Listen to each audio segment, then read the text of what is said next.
In 2002, Allen Iverson did this world-famous press conference where he was asked about practice. You remember? Practice? We're talking about practice. The whole idea was, listen, I show up and I play in a game, and I'm a completely different player in the game, and the game is where it counts. It doesn't count on the practice floor. Or does it? Because I can assure you that Allen Iverson had many hundreds of hours of practice to get as good as he was. I just wonder why salespeople don't practice. This is Sales Untraining, a very different kind of sales podcast. 3 out of 4 salespeople are failing. They're falling short of their revenue. Why doesn't sales training work? That's what this sales podcast is about. It's your weekly sales strategy guide designed to rewire your sales brain. Hey, and welcome to Sales Untraining, your weekly sales strategy guide designed to completely rewire your sales brain. Thank you for joining. Hey, I hope you'll like, subscribe, share the podcast, share your comments as we go along as well, as we try to address what's wrong with sales training. Well, there's a lot wrong with sales training, and the one we're going to talk about today, this is a big one. Because ask a salesperson to practice and they will lose their mind. I know this for a fact. I'm a huge advocate of role play. A role play is critically important if you're going to be good at what you do in the world of selling. Just like practice is important if you play a game. I don't care what it is. Golf. Well, maybe we should talk about golf. I stink at golf. Guess what? I don't practice. Or, any sport, basketball, football, you name it, lacrosse, cornhole, big down where I'm from, right? If you're going to be good at it, you have to practice. In the world of selling, wow, you want to see some visceral reactions from salespeople. Start talking about role play and watch them come apart. I have never seen so many excuses. Look, in my career as a sales leader, we always did role play. If you want to be great in front of a customer, then you need to be great in front of other people, especially your peers, your boss. And yes, it's painful, right? You don't want to make mistakes and look stupid and do all those kinds of things because that's the way people react. I don't want to be embarrassed. It really, I'm just not comfortable doing this. And, and I don't do as well when people are watching. My favorite, I would never do that in front of a client. Yes, you would. You know how I know? I cannot even begin to tell you how many sales calls I've set in with salespeople that worked for me or as a coach or whatever. I've seen literally hundreds upon hundreds of sales calls. And people will do the craziest things when they're not prepared. A whole nother topic for another podcast. Call preparation. When you walk into a sales call and you're not prepared and you get thrown a curveball and you're not ready because you haven't practiced and anticipated and know how to respond, you will do the craziest things. Oh yeah, I've done them too. As a young sales guy, you ever done one of these where you come out of a sales call and go, I can't believe I said that. Well, when it happens in role play, the person goes, well, I would never do that in front of a client. Actually, you would. It's crazy. The excuses that prohibit sales leaders. Sales leaders succumb to this nonsense. I don't want to practice. Why not? I'm embarrassed. Well, we don't want to embarrass our people. You don't want to do that. Don't want to make them feel bad. It's not optional. In my world, it's just not optional. Well, I really don't have time, Kelly. Do you want me doing these role play things, or do you want me out making calls? Do you want me out prospecting? Well, there's a whole nother program. I can't get you to prospect either, but now suddenly it's an excuse that we use. It's amazing how silly it sounds when you dissect it. But think about putting it into the real world of sports. The real world of sports, like in the NFL. This is how it might look. Take a listen. All right, welcome, fellas. I'm going to take a couple of questions. Who'd like to go first? Doug. Yes, Doug Branson, independent. So, listen, Coach, tough loss out there today. What do you take away from today's game that you can improve when you get into practice? I'm sorry, practice? Yeah, practice, next week. What are you going to work on? Oh, well, listen, I mean, we're not really big fans of practice. I mean, listen, here's the thing. Most of the guys, it's a little embarrassing to practice in front of your teammates and have people talking about, how well you're doing or not doing. And, they're just not kind of into this thing. They've got social media platforms they've got to work on and that kind of thing. And they're not looking to do any damage to their brand or whatever. And listen, I mean, we just really don't have time for those kinds of distractions during the week. Much too much to work on. Let's get somebody else. I got a quick follow up. You're kidding, right? Yeah. That's like a joke.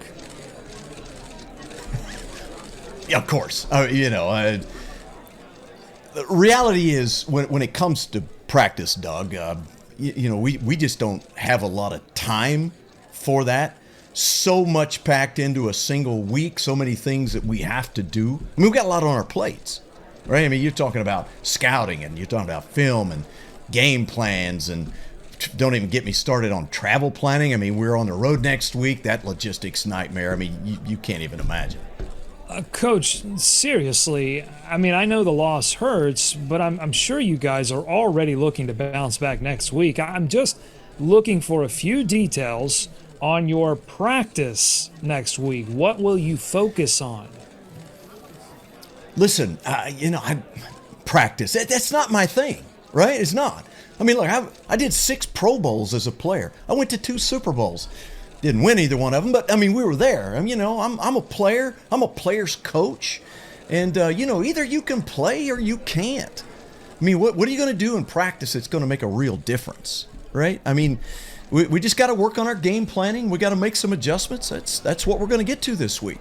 Well, I mean, does that make sense? yeah, I mean, not really. No, I mean, I'm not really sure how to think about that, Coach. If I'm being perfectly honest, you were 9-7 last year. You were 6-10 the year before that, and you're off to a slow start this year. It's hard for myself, or I think the fans, to imagine that you don't practice. Look, long season, Doug. Long season. Hey, listen, have you played the game? No, of course not. You're the reporter. I'm the Pro Bowl coach. There's a difference. But look, it's a waste of time. Okay, the reality is when you start putting together all the pieces and parts that these NFL players have to go through on top of all the game prep, and they're in the community, they're working on some of their own businesses. They've got things they got to do. This thing you call practice, right? We're talking about practice. Right? I mean, it sounds great on your side, but listen, we got a full week. Let's move on. Let me go to somebody else. Jim, what do you got?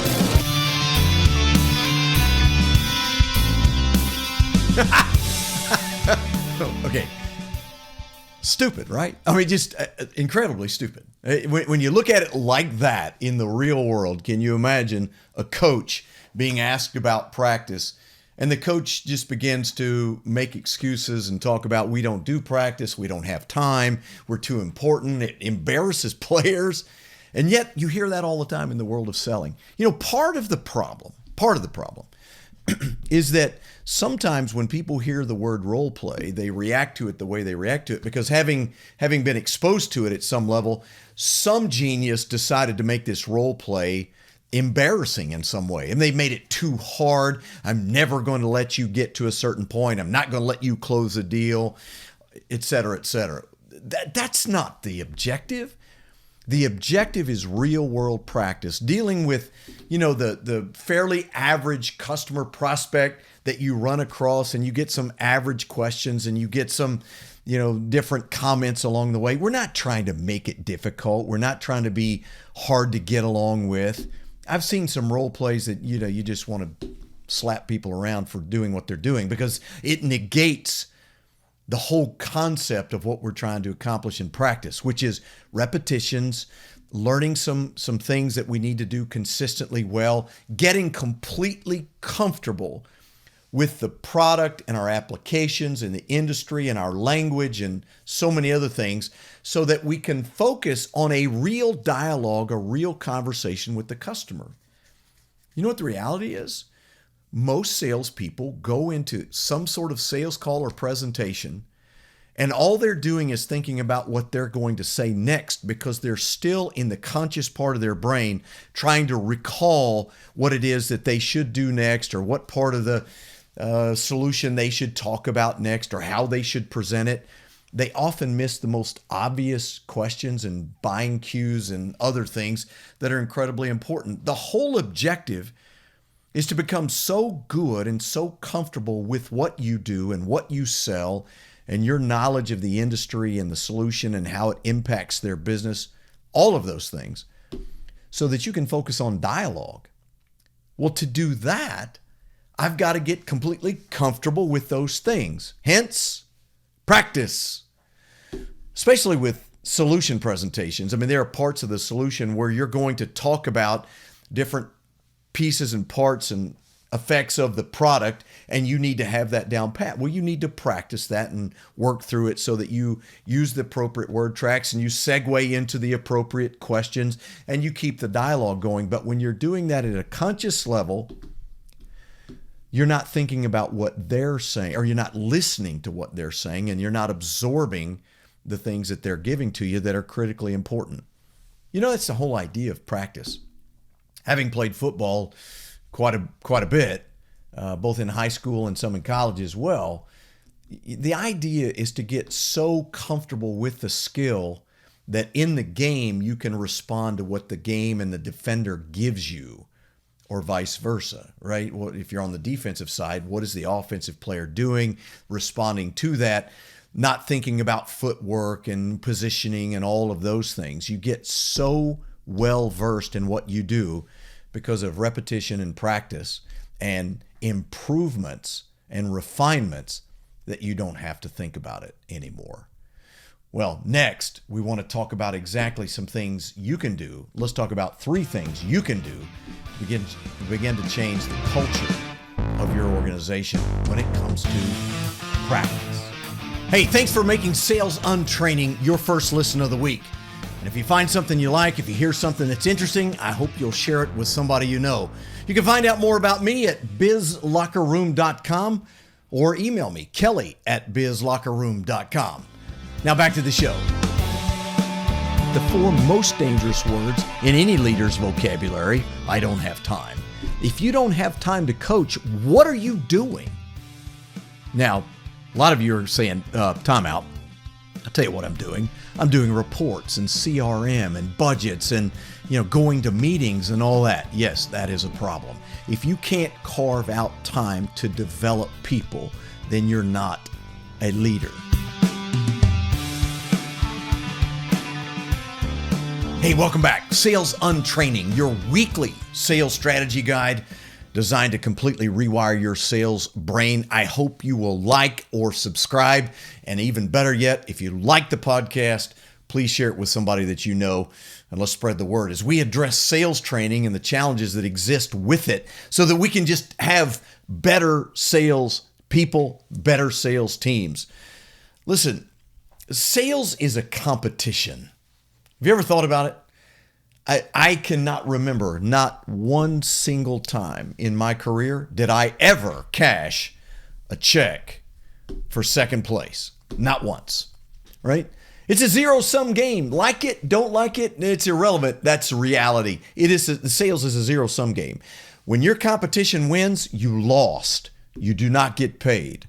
And you go back and you either get better, you make improvements, or you make excuses, which is frankly what most salespeople do, is find reasons why they didn't succeed that are outside of them, when the real problem is, I need to look at me and what I do. Everything from the very beginning, my process, my planning, my preparation, my skills, all of the things that impact the way I approach a customer. That includes, by the way, selling psychology and differentiation and so many other mission critical items that we want to talk about, because so many of those things We need to role play.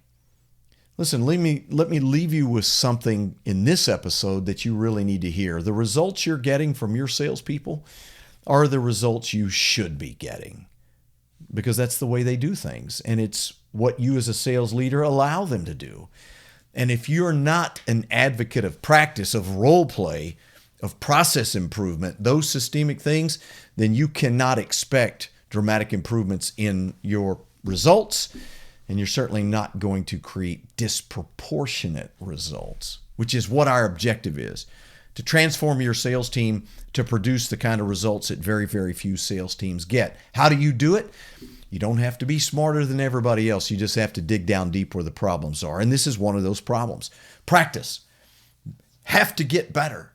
You absolutely have to do 3 things from a generic standpoint that are going to allow you to be successful in the field. First, you have to break down what you do into a process.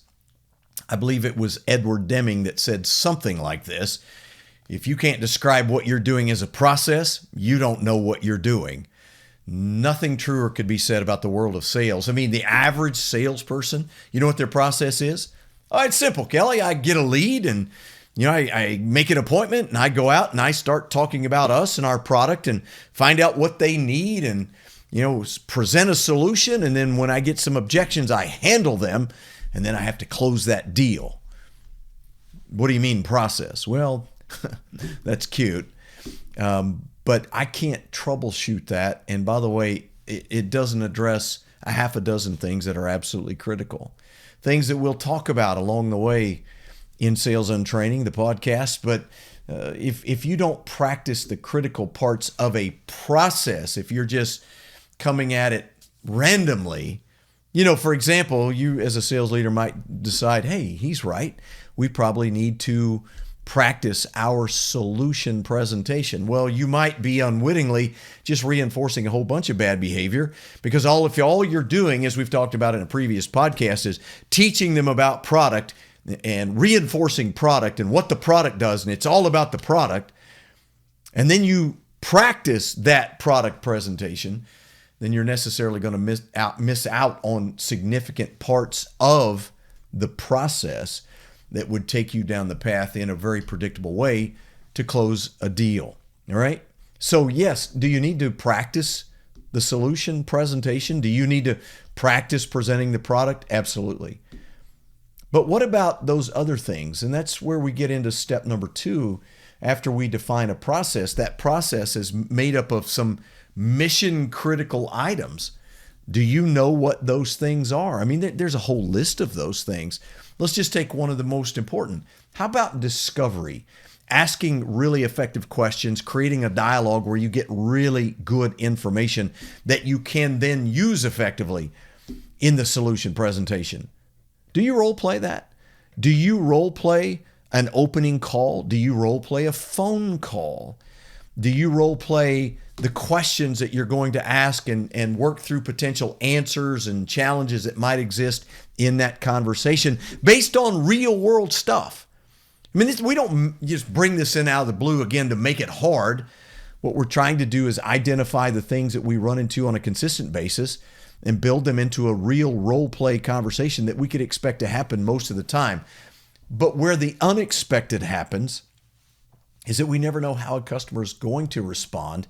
But if we've had enough people making enough calls and reporting back and gathering that information, we can build up a pretty solid library of responses to the kinds of questions we want to answer, right? The kinds of things that we need to address in that presentation, in that conversation, in that dialogue that matter. So many people are doing cold calls on the phone or in person. Never practice. Never. Don't have a scripted approach. Don't have a process-driven approach. Whatever it is in your organization we don't have, we can't practice it. So the question is really obvious. How do you get better? Which leads me to another question. Are you actually making calls with your salespeople? Are you observing sales calls? Now, some of you may be saying, well, of course, you'd be surprised how many people don't. Or when they do, it's very rare. And then, of course, they're not getting what they would normally get because now that salesperson is playing to the audience of the sales manager and not actually dealing with a customer. You ever think about that? Seen it way too many times for it not to be true, unfortunately. There's so many things that we want to practice. Here's another one. How do you tell people about who you are as a company? I'm not even talking about your more extended value proposition. What do we do for a customer? How do we do it? What does that look like and sound like? But just that proverbial elevator pitch. Just who are we? Why you? Tell me about your company. Do you practice that? Do they know how to differentiate your company in a compelling way that causes people to take interest? No? Well, I'm not shocked. I'm not surprised at all because the vast majority of companies don't do it. Why? Why? You know what the short answer is? Now, I'll tell you the answer I always get. Well, Kelly, I get that. I mean, it's really important. It is, but you don't understand. I don't have time. The 4 most dangerous words in your vocabulary as a sales leader, I don't have time. Yeah, I don't have time to build a process. I don't have time to have a plan, a sales plan for my group, or to demand that of my individual salespeople. I don't have time to role play, to go on calls. And you know what? Talking up the ladder a little further, sometimes you guys who occupy positions of leadership, you don't allow your people to have time. They're too busy doing budgets and CRM work and going to meetings and high-level strategy and all that. Sales leaders at the VP level and above, you've got to empower and give your people the capacity and the time to coach, train, practice. Systemically, there's a lot wrong with the sales organization in a lot of places. We've got to give our people the opportunity to perfect their craft, to get better at what they do. You know what the alternative is? Your people are practicing on customers, potential customers. Makes no sense whatsoever. You have to rewire your sales brain. It is going to take a change in how you approach what you do, how you invest your time as a leader to get the most return. You can get out there with sheer willpower and throw enough against the wall that you get some incremental movement. You know, you get some increases in sales, but you're not getting what you deserve because the structure is the problem. Working harder is not the problem. How you work and what you do and how you approach your craft and becoming a sales professional, that's the problem. And it's only going to happen if sales leaders address the systemic problems and get their people to practice. Hey, thanks for joining me on Sales Untraining. Like and subscribe to the podcast, and I'll look forward to seeing you on the next episode.